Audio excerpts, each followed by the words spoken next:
नमस्कार सभी साथियों को नमस्कार। राधे राधे।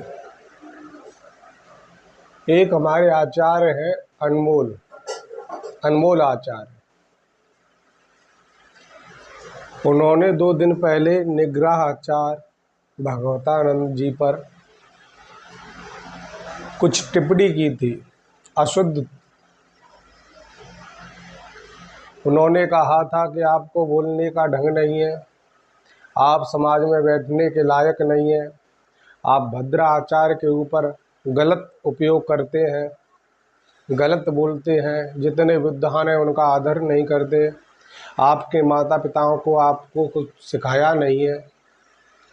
ऐसे जो अशुद्ध वाक्य थे उन्होंने निग्रह आचार्य के लिए कहे।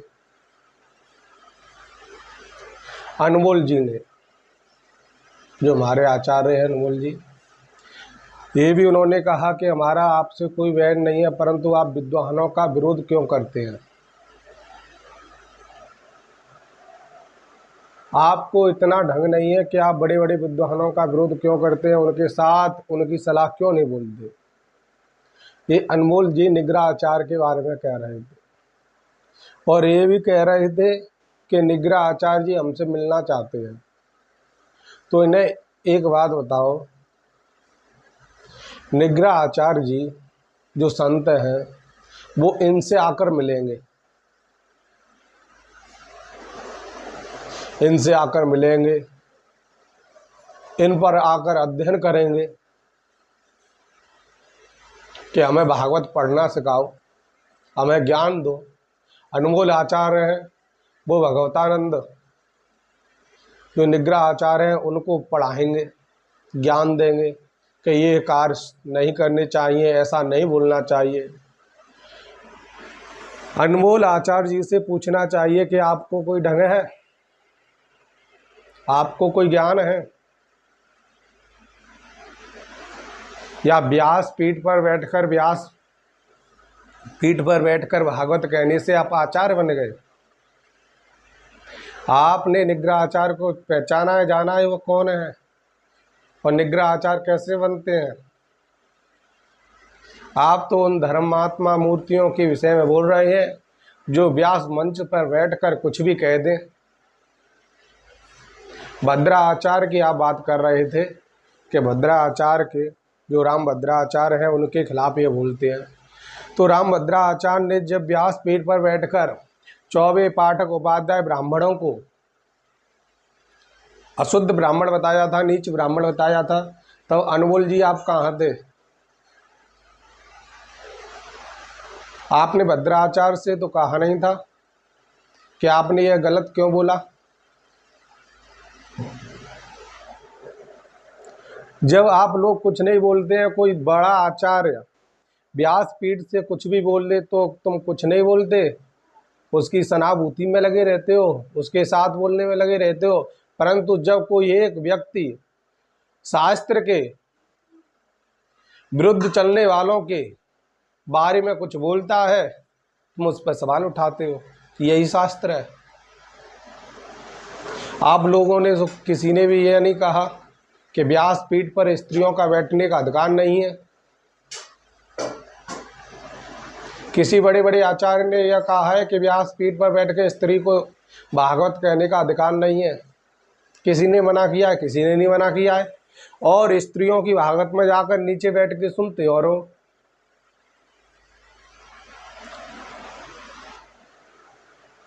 तब अनमोल जी आप कहाँ थे? तब सवाल नहीं उठाते। आप कह रहे थे निग्रह आचार्य को माता पिताओं ने कोई ढंग नहीं सिखाया है, कोई ज्ञान नहीं दिया है। परंतु आप ये बताइए कि वो निग्रह आचार्य जब अष्टवक्र अपने पिता को गर्व से आवाज़ दे सकते हैं कि आप अशुद्ध ना बोलिए, तो वो अपने पिता से नहीं कह सकते? जब अशुद्ध चलेंगे तो शास्त्र के विरुद्ध चलेंगे तो वो अपने पिता को नहीं टोकेंगे। जो व्यक्ति अधर्म करता है, बुरे कार्य करता है और उसके साथ जो व्यक्ति उसका साथ देता है वह भी दोषी होता है, और जो उसका साथ देता है वह उससे डबल दोषी होता है। तो आप लोगों की जो टीम है वह दोषी है। क्योंकि बड़े बड़े आचार्य के खिलाफ आप कुछ बोलते नहीं हैं। वो शास्त्र के विरुद्ध कहें या शास्त्र के हित में कहें, जो भी उन्होंने कह दिया आप स्वीकार कर लेते हैं, क्यों उनको सुनने वाले बहुत सारे लोग हैं। और चाहे गलत कह दें चाहे सही कह दें, उनकी बात सब सही है, परंतु जब कोई एक व्यक्ति शास्त्र के हित में बात करता है, जो शास्त्र के विरुद्ध में बोलता है, उसका विरोध करता है, तो आप लोगों को बहुत बुरा लगता है। क्या अनमोल जी आपने नहीं बताया? आपने कहा था कि हर माता पिता यह चाहता है कि उसका बेटा देवकी नंदन बने, अनिरुद्ध आचार्य बने, धीरेन्द्र शास्त्री बने, ठाकुर जी भगवान बने। आपने कहा था भगवान बने। हर कोई बालक भगवान बन सकता है? नहीं, निग्रह आचार्य बनने के लिए तपस्या होनी चाहिए। आपने कहा अनुराध आचार्य बने। अनुराध आचार्य यहाँ तक के बार रखा है, हम इतने बड़े हो गए उनको देखते आ रहे हैं। वैसे उनके आश्रम में कोई भी स्वर्गवास हो जाए तो उसकी अर्थी में लगते हैं, उसको अर्थी में लगकर उसे शमशान घाट तक पहुंचाते हैं। क्या आपको ये नहीं पता कि सनातन धर्म में यह बात कही है कि अर्थी में जो व्यक्ति लगता है उसका मुंडन होता है? जो 5 व्यक्ति अर्थी के लिए चुने जाते हैं, 4 व्यक्ति वो एक दाग संस्कार करता है, उन चार एक उस 5 लोगों का उसी टाइम मुंडन होता है। कभी इन लोगों ने मुंडन किया है? क्या ये सन्यासी हैं? ये तो गृहस्थी धर्म में ही है ना। और गृहस्थी धर्म में यह कहता है कि जो व्यक्ति सैया में लगता है उसे अपना मुंडन कराना चाहिए। आप लोग रोज सेविंग तो बहुत करते हो, अनुष्ठान चल रहा है, रोज सेविंग हो रही है। क्या अनुष्ठान में यह नहीं बताया है कि अनुष्ठान में नाखून और बाल काटना अशुभ है? नाखून और बाल काटना अशुभ है, परंतु कुछ नहीं है। 11 दिन की भागवत है, 3 दिन पीछे सेविंग कर ली, नाखून काट लिए, तब आपका ज्ञान कहाँ गया? तब आप लोग नहीं बोलते हैं। परंतु एक जो महात्मा है वो शास्त्र के विरुद्ध बोलने वालों का विरोध करता है, उसके बारे में आप लोग सब लगे बैठे हो। जो निग्रह आचार्य हैं वो कभी उन व्यक्तियों का वो विरोध करते हैं जो शास्त्र के खिलाफ बोलते हैं। हर व्यक्ति से वो नहीं है, परंतु जब वो यह बात कहते हैं, आप कहते हैं आपको बोलने का ढंग नहीं है, समाज में बैठने का ढंग नहीं है, आप ये नहीं कर सकते, आप वो नहीं कर सकते। आपने कहा कि व्यक्ति को जब कोई पद मिल जाता है तो उसके भीतर कोई पद मिल जाता है तो उसके भीतर शांति हो जाती है।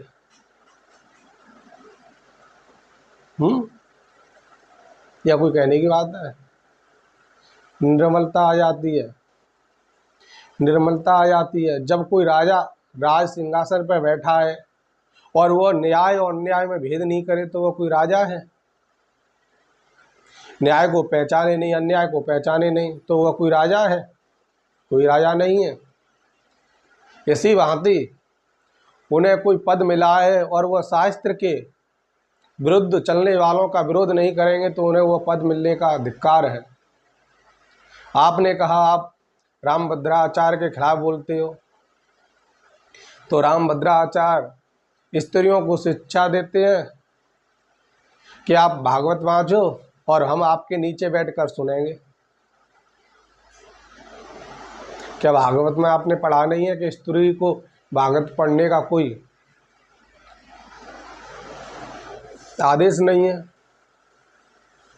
स्त्री तो भागवत के लिए बनाई ही नहीं गई है। जो भागवत वेद व्यास जी ने रचना की है वह स्त्री के लिए है, परंतु आजकल तो हर गांव में कोई ना कोई व्यास स्त्री बैठी है।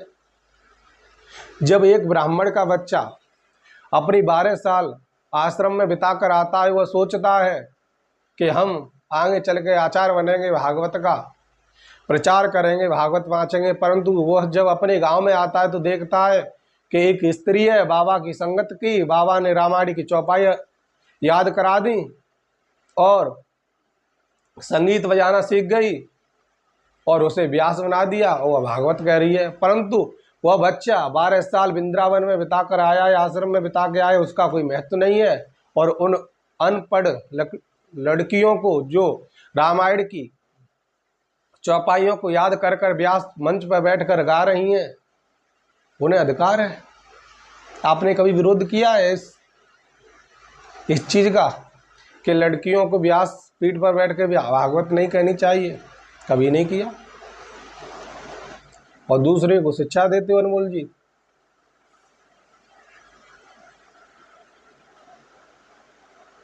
दाढ़ी मूछ छिला ली, लड़कियों को जैसा मुंह बना लिया, गंभीर भाषा में कहने लगे भागवत, तो आचार बन गए।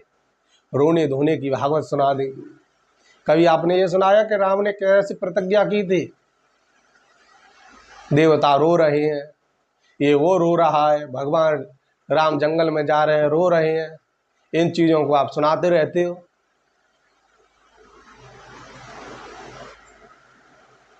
ये नहीं सुनाते कि जब शूर्पणखा अपनी धर्म से विरुद्ध चल रही थी तो भगवान ने नाक कान काट लिए।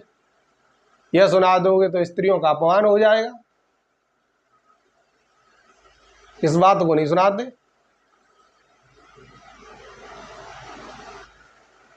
जो धर्म में शास्त्र में लिखा है उस बात को तो आप गुप्त कर जाते हो और फालतू बातों को रट्टा मारते रहते हो और दूसरे व्यक्तियों पर सवाल उठाते हो। ठाकुर जी महाराज व्यास मंच से बैठकर कह रहे थे, हमने एक गर्ग की शादी विदेशी से करा दी, मांस नहीं खाती है, वो शाकाहारी है। या कोई कहने की बात है? जनता में क्या प्रभाव पड़ेगा? आप बड़े बड़े आचार्य हो गए, आप मंडेश्वर हो गए, तो आपको क्या बता कि जो ब्राह्मण अपने गांव में नित्य कर्म करता है वह जब शास्त्र के बातों को व्यक्तियों को बताता है तो वह झूठा कहलाता है, क्योंकि आप लोगों ने पहले ही वो प्रचार कर दिया है। उसकी कोई बात को मानता नहीं है, क्यों? वो आप लोग उससे बड़े आचार्य हो और झूठा पड़ जाता है, शास्त्र झूठा पड़ जाता है, तब वो क्या करे?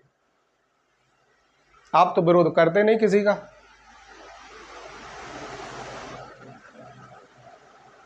ऐसा व्यक्ति क्या करे? अनमोल जी, आप यह समझ रहे हो कि आप निग्रह आचार्य का विरोध कर कर और जो बड़े बड़े आचार्य हैं इनका हम सहयोग करेंगे तो हमारे लिए उचित होगा, तो उचित नहीं होगा, क्योंकि जो जनता नहीं जानती पर परमात्मा जानता है सब कुछ। जो धर्म के विरुद्ध चलेगा उसका सर्वनाश होगा, आज नहीं तो कल, कल नहीं तो परसों पर होना ही है। और कहते हैं जब नाश मनुष्य पर छाता है पहले विवेक मर जाता है। जो दोष करता है, अन्याय करता है, उस अन्याय करने वाले व्यक्ति को तो दोष लगता है, परंतु उसमें जो उसका सहयोगी होता है उसे डबल दोष लगता है। इस बात को जानिए, समझिए। निग्रह आचार्य के खिलाफ आप बहुत बोलते हैं, परंतु रामभद्राचार्य के खिलाफ और बड़े बड़े आचार्य हैं जो कुछ भी बोल जाएं व्यास पीठ पर बैठकर, आप उन लोगों का विरोध कभी नहीं करते, क्योंकि वो बड़े आचार्य हैं। आप उनका विरोध करोगे तो आपकी हानि होगी, आपको कोई लाभ नहीं मिलेगा, इसलिए ही तो नहीं करते। परंतु अब ऐसा नहीं चलेगा। जो शास्त्र के विरुद्ध चलेगा, जो शास्त्र को नहीं मानेगा, उसे जनता नहीं मानेगी, उसका जनता से तिरस्कार होगा। और जो शास्त्र को मानेगा, शास्त्र की कही हुई लिखी हुई बातों को ही व्यक्तियों को बताएगा, अपने मन गढ़ंत बातों को नहीं बताएगा, उसे जनता मानेगी। धन्यवाद।